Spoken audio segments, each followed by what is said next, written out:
Chapter 4. I let out a cry and jumped up. My chair toppled over backwards and clattered to the kitchen floor. Thunder boomed outside the window, very close. I could hear the sound bounce off the house.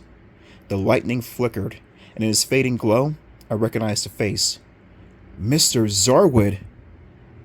He pressed close to the window, his tiny, round eyes peering in at us. Then he motioned with one hand toward the kitchen door. I took a deep breath and made my way to the door. What is he doing here? I cried. As I pulled open the door, another roar of thunder shook the house. Rain pattered on the back stoop. The old trees in the backyard bent and groaned in the gusting wind. How did the weather change so fast? I wondered. Hunching in the rain, his white hair slicked down over his forehead, Mr. Zarwood climbed onto the back steps. He had pulled a yellow rain slicker over his sleeveless t-shirt and shorts. Droplets of rain glistened on the slicker. He narrowed his eyes at me. I thought one of you lived here, he said in a scratchy, thin voice. His mustache moved wetly over his lip. He gazed over my shoulder at Kyle and Emily. Emily stood up from the table and made her way beside me.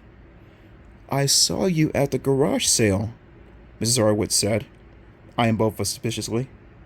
A deck of cards is missing. He cleared his throat. His tiny eyes moved from Emily to me. You don't know anything about it, do you? I saw Emily nod. She opened her mouth to confess. I could see she was going to tell the truth. No, we don't, I quickly interrupted. We don't know anything about it. Mrs. Arwood tilted his head slightly, still studying us. Are you sure? Of course we're sure, I replied. We didn't steal your cards. We don't steal, Mrs. Arwood. He nodded, rubbing his chin. The rain started to come down harder.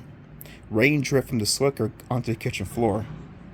He leaned into the house, leaned toward Emily and me, leaned very close, so close we could smell peppermint on his breath. I hope you're telling the truth, he said softly through gritted teeth. Because the cards, they're not a game. I felt a shiver of fright, but I stared back at him.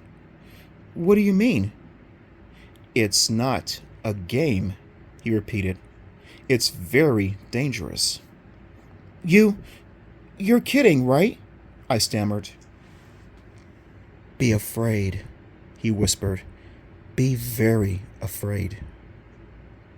Then he swept the yellow slicker around him, turned quickly, and vanished into the storm.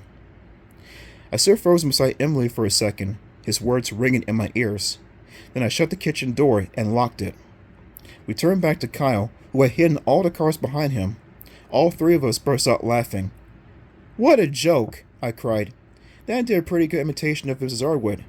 Be afraid. Be very afraid. Is he for real? Kyle exclaimed. He arranged the cards back on the table. Is he for real, or what? What's the big deal? Emily demanded. I mean, come on, they're just cards. Still snickering, I picked the card off the top of the deck. Solid black. I sat it down on the table, and all the lights went out.